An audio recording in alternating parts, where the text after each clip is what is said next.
Guess what? We don't just feed the bitter leaf to the animals. What we do is we dry it. Look at this. I have cut the bitter leaves, harvested it, and listen, I have dried it. Can you see? Now that it is dry, this is what you can actually feed your animal with. Listen to that. And it's in a sack. Guys, please don't feed your animals with anything wet. Please just dry it. Your animal will actually love it.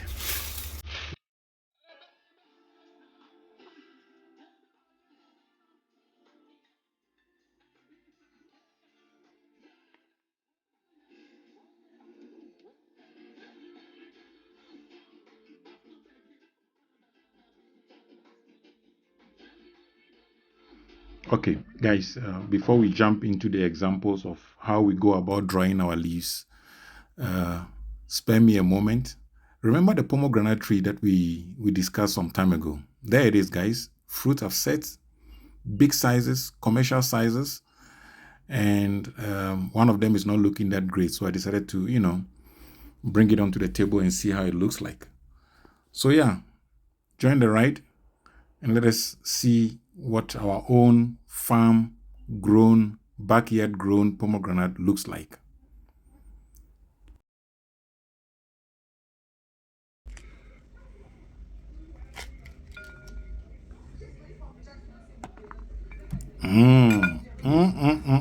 This is yummy, juicy. Wow, the rubies are looking bright, colorful. Look at that. Look at that. Yum. Okay, cheers, guys. Let's move on to a serious topic. Guys, in case the green leaf theory is not very clear, or the dry leaf theory is not very clear, just take a look at this. This tree here is my bitter leaf, right? Sorry, my son was just busy yesterday. He cut a few of them down. So here, 2 trees. But guess what? We don't just feed the bitter leaf to the animals. What we do is we dry it. Look at this.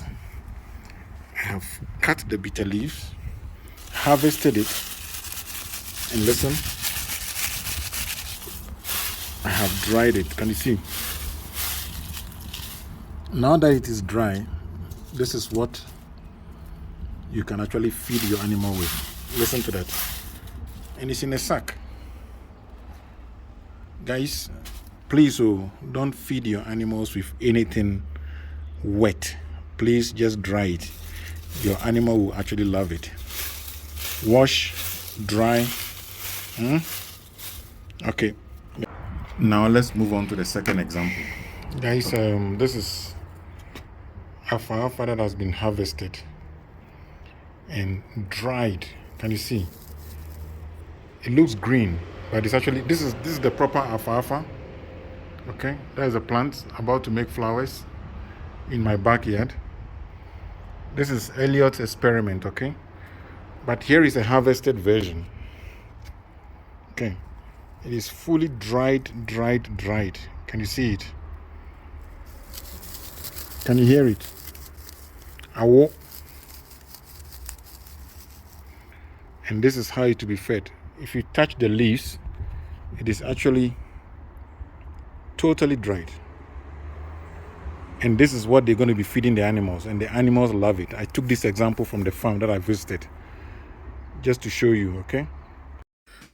Okay, guys, so just quickly, let me summarize this for us in this group. Guys, introduce your animals to leaves, plant materials, fodder, but by all means, dry them first.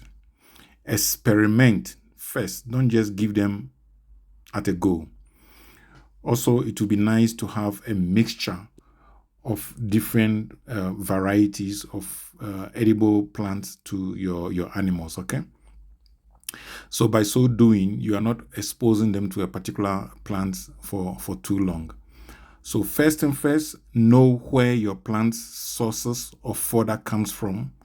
Make sure it is either you grow it yourself or you get them from a reputable source so that you don't end up poisoning your animals by accident, okay? Whatever leaf that you feed them, please make sure it is totally dried. In the case, wash, dry, salt, and give to your animal. I cannot overemphasize that particular point. It is so important that you give them dry leaf materials. Okay, guys, remember, these animals are drinking water anyway. All right, there you have it. Wherever you are, keep farming.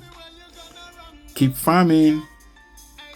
Like, subscribe, share with your fellow farmers, and send us your useful comments so that we can improve on the materials that we deliver to you. Okay? Cheers, guys. Bye-bye.